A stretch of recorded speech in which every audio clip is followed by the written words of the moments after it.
It's often said that the authorship of certain books is, or they'll say there's more than one author because they'll see differences in either the original language or maybe in the pacing of the book or some critical element of the book that pops up and some words are used in the last half of the book that aren't used in the first half of the book. I get all that.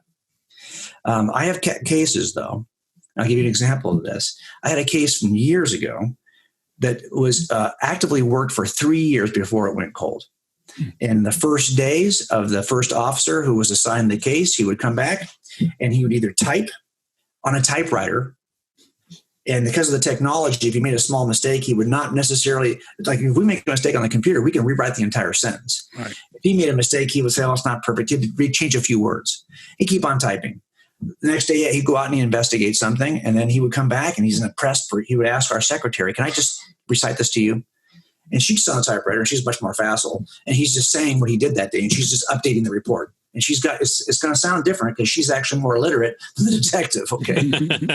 And 3 weeks go by, and he can't work anything else. But then he gets a chance to work it again. He goes back out, and he does something, and he comes back, and now it's a different steno.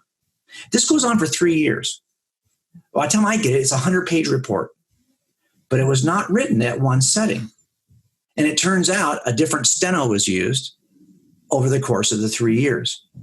If 1,000 years goes by and a literary critic then retrieves this report, I guarantee you they will assume that there's more than one author. Because the technology changes over those 3 years. Different technology from the typewriter to the steno who's just repeating it. Sometimes he would record it. And then he wouldn't even be there when the steno would take the recording and make it into the report. And those stenos had our permission to fix our grammatical errors. And they would. Made us look better. Right. We're good, but they made us sound better. Now, look, the same thing happens in ancient documents. We don't know how long some of these were written over time. It's clear that Paul has got a steno. He's got a scribe, a writer. In many of his reports, he mentions the name of that writer. He signs off and says, this is in my own hand. Why would he say that? Because the rest of it's not in his own hand. The rest of it is something he's either reset. Do we know how long he's is it also in one setting?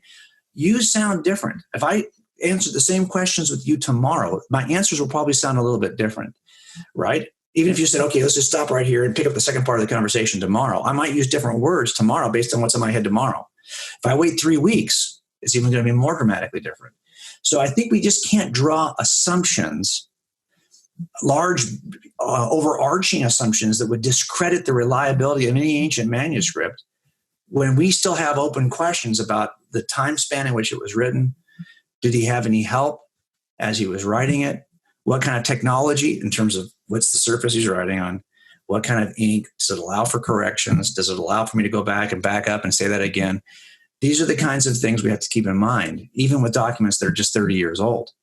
Can you imagine if we're talking about a document that's 2,000 years old? Yeah, and you're facing persecution, and you're you're on the run. You don't have a flashlight to go by this. Yeah, there's a lot of stuff in antiquity that we take for granted today.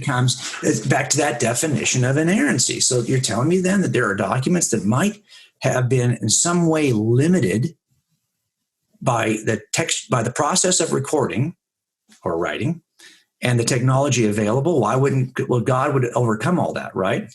Well, again, I think in the end, what he wants to achieve are documents that are real and are testable and have the earmarks of reliable testimony.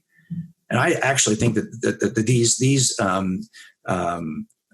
characteristics of the ancient manuscripts are what gave me most confidence that they were actually recording something true.